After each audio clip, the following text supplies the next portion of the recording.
No one's forcing me to make this short film, and in fact, no sane person wants me to make this film. But I wasn't having that. I couldn't be stopped. Action! I was coming to the end of a 2-year-long run of making a branded content series for one of the biggest brands in the world. The idea behind the series was to make one 5-minute fun, free-spirited documentary in/about each of the 50 states. It was called US of Awesome. I'll tell the whole story behind the 50-state series in the future, but right now, I just want to talk about how, why, and why I shouldn't have shot a short film in Hawaii after that series wrapped. Because never have I ever gotten as much experience from a project as I did on this one.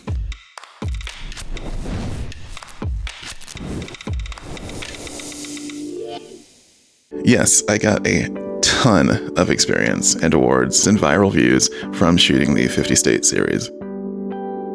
But making things for a multinational corporation, everybody wants to make sure that nothing goes wrong, to the point that even when it does go wrong, everyone is going to make it go right. Like, for instance, if you're halfway up climbing a small mountain in Alaska, and I want it tossed so that she doesn't have to move. Oh, super sweet. One more for safety. And the drone pilot realizes that they forgot their drone because they'd been working outdoors 14 hours a day for 14 days straight. So then the guides and the local production companies had to send a second expedition out to sprint the drone up the mountain to us. Hey, awesome. Thank you so much. Sweet. All right, bye. The point is that there was redundancy and teams of people and multiple companies all invested in making sure nothing went wrong. And even when it did go wrong, we all did everything we could do to make it right. 1, 2, 3, drop. This one's just for me because it's funny to see yourself in people's glasses. Yeah. Got it. But making a short film is different. Oh, redo it again? People can be inspired, and they were. Heck, you can even have more than enough budget, but unlike on a branded shoot, Give me one more clap, please. Got it. there is no backup. But I ignored that. I just kept thinking, I can't be in Hawaii and not shoot something. To which a sane person might say, but you are going to be shooting in Hawaii. To which I would reply, does it really count if what you're shooting in Hawaii is people on zip lines?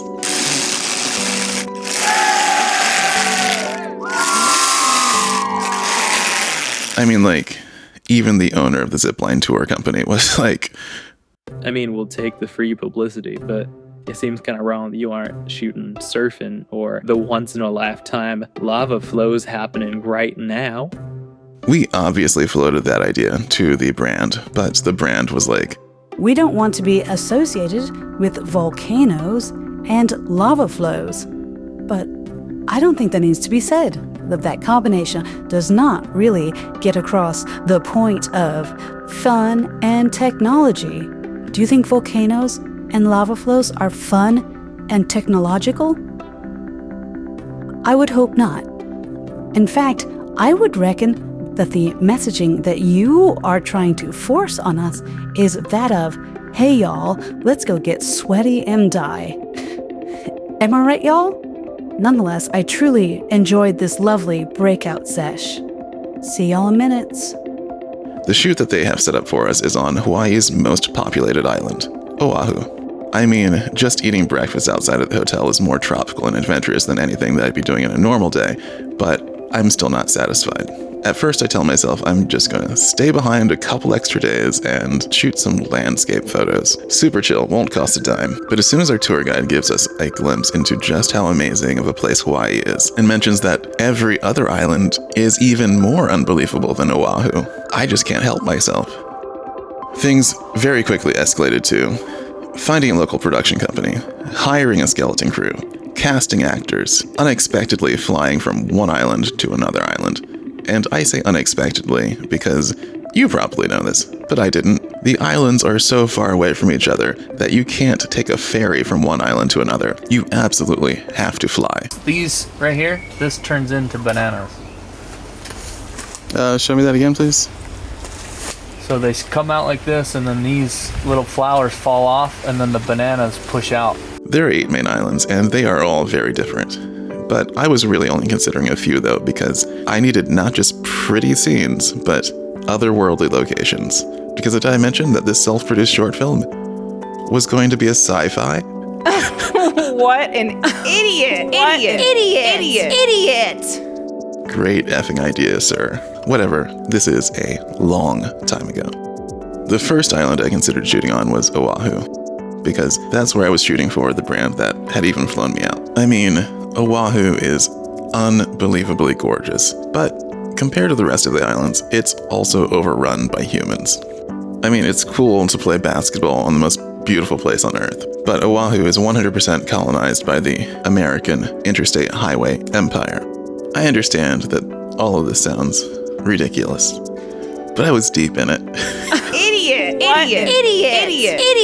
Nothing was going to stop me. The next island I looked at was Maui, but 1, it was too pretty, and 2, we just didn't have the crew to pull it off. I mean, we would have to have been on drones the entire time. Plural. And if we forgot one, no one was going to send another. And the branded series drone operator, who was nearly engaged, was not about to stay back to camp out with me and 6 other strangers. So we kept looking. Then, dropping the little yellow person down on Google Maps, I saw a beach called the End of the World. Wow, homeboy was not kidding. Wow. That's super unnerving. I'm gonna back the fuck up.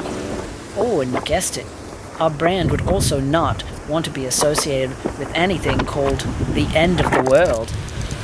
Sounds like a bad sci-fi flick. Am I right, y'all? And the beach called the End of the World is on an island that is generally referred to as the Big Island. The Big Island is also where the lava flows are happening. So I'm flying from Oahu, the highly populated, relatively easy island to shoot on, where you can get a lens rented or batteries Amazon to you the very next day, to the Big Island, where it will take a week to get any equipment to us and where we'll have to drive around lava flows just to get to our locations. But even getting to the Airbnb is going to be so dangerous. I have a license, but I'm not good at driving. And I'll have a PA to drive us the day of the shoot, but I'm gonna rent a car that I can barely drive, so that I can go to an Airbnb where the host says, "Have a good night, but maybe sleep with the light on. Try to scare away the centipedes." I'm like, will the centipedes kill you? And she says, "Probably not, but you'll wish you were dead."